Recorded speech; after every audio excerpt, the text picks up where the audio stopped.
Sotiatu Namo Buddhaya. Kami dari kelompok 3 akan membahas perlawanan terhadap bangsa Portugis dan bangsa Spanyol. Saya Michael Cristiano Salim. Saya Ruben Pratama. Saya Hanson Lesmana Alim. Saya Calvin Timotius. Selamat menyaksikan.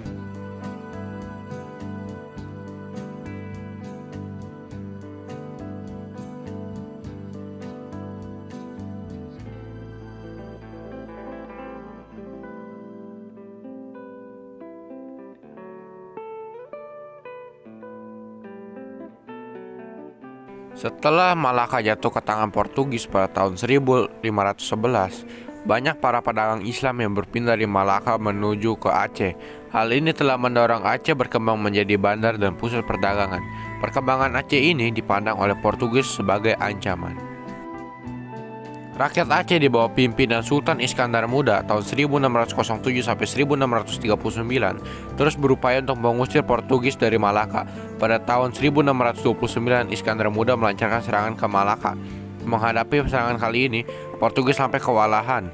Portugis harus mengerahkan semua kekuatan tentara dan persenjataan untuk menghadapi pasukan Iskandar Muda. Namun, serangan Aceh kali ini juga belum berhasil mengusir Portugis dari Malaka. Portugis tetap tidak berhasil menguasai Aceh dan begitu juga Aceh tidak berhasil mengusir Portugis dari Malaka. Yang berhasil mengusir Portugis dari Malaka adalah VOC pada tahun 1641. Perlawanan rakyat Maluku. Perlawanan rakyat Maluku pada penjajahan tercatat sebagai salah satu perlawanan terhebat di negeri ini. Kawasan ini selalu menjadi incaran negara asing karena kekayaan rempah-rempah. Dua negara pernah mencoba menguasai kawasan ini, yaitu Portugis dan Belanda. Latar belakang perlawanan rakyat Maluku mengusir bangsa Belanda karena adanya praktik monopoli dan sistem pelayaran Hongki yang membuat rakyat sengsara. Belanda melaksanakan sistem penyerahan wajib sebagian hasil bumi, terutama rempah-rempah kepada VOC. Kompeni juga melangsungkan sistem pelayaran Hongki. Dengan cara itu, para birokrat kompeni dapat menginspeksi satu persatu pulau-pulau di Maluku yang bertujuan menjaga keberlangsungan monopoli rempah-rempah. Kompeni juga punya hak ekstripasi, yaitu hak memusnahkan pohon pala dan cengkeh jika harganya turun.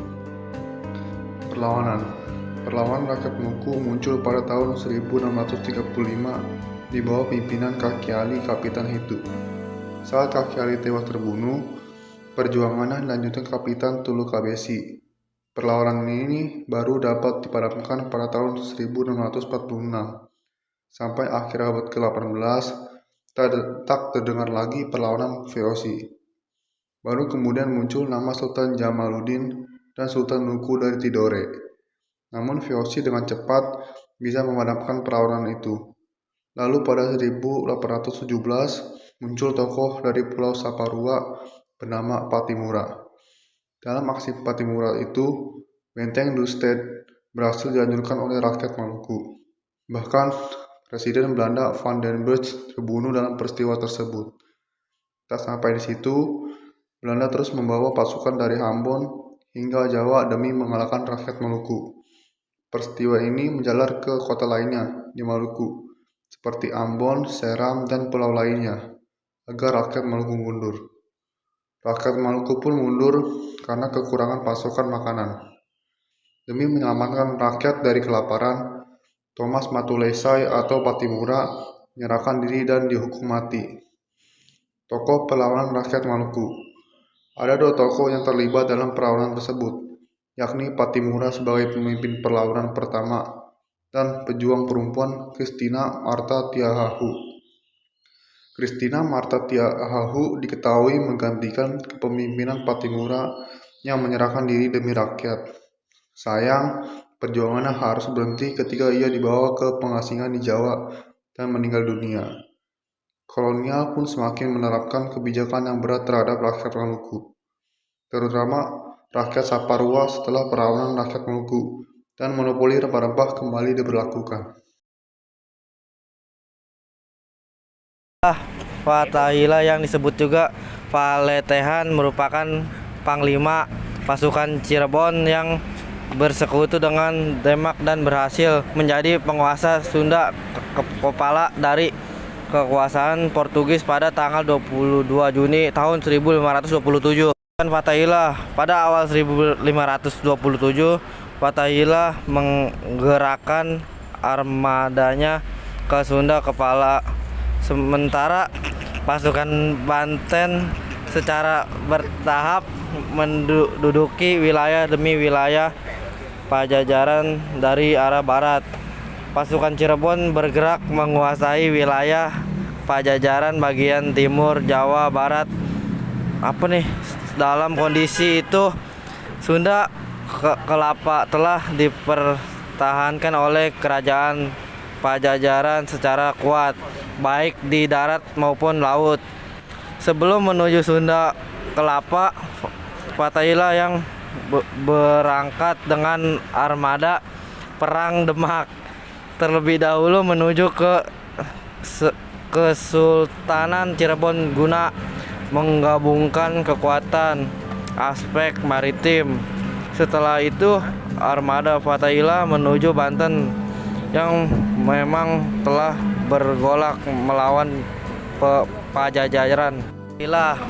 Pada awal 1527, Fathahillah menggerakkan armadanya ke Sunda Kelapa, sementara pasukan Banten secara bertahap menduduki wilayah demi wilayah Pajajaran dari arah barat.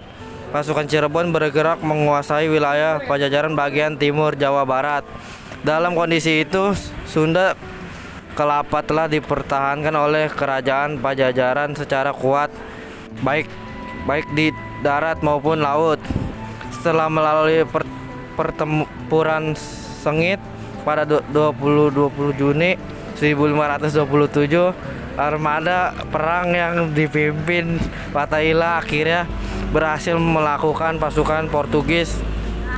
Pasca kemenangan tersebut, Fathahillah didaulat menjadi gubernur di Sunda Kelapa.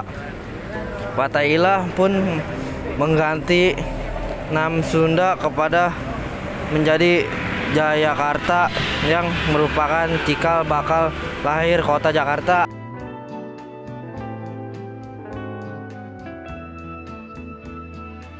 Selanjutnya yaitu perlawanan rakyat Minahasa terhadap Spanyol. Perlawanan rakyat Minahasa terhadap Spanyol terjadi tahun 1644 sampai 1654.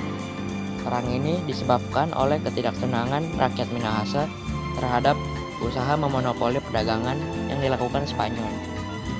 Rakyat Minahasa juga tidak senang atas perilaku tentara Spanyol karena mereka memukul dan melukai salah seorang pemimpin rakyat Minahasa yang ada di Tomohon.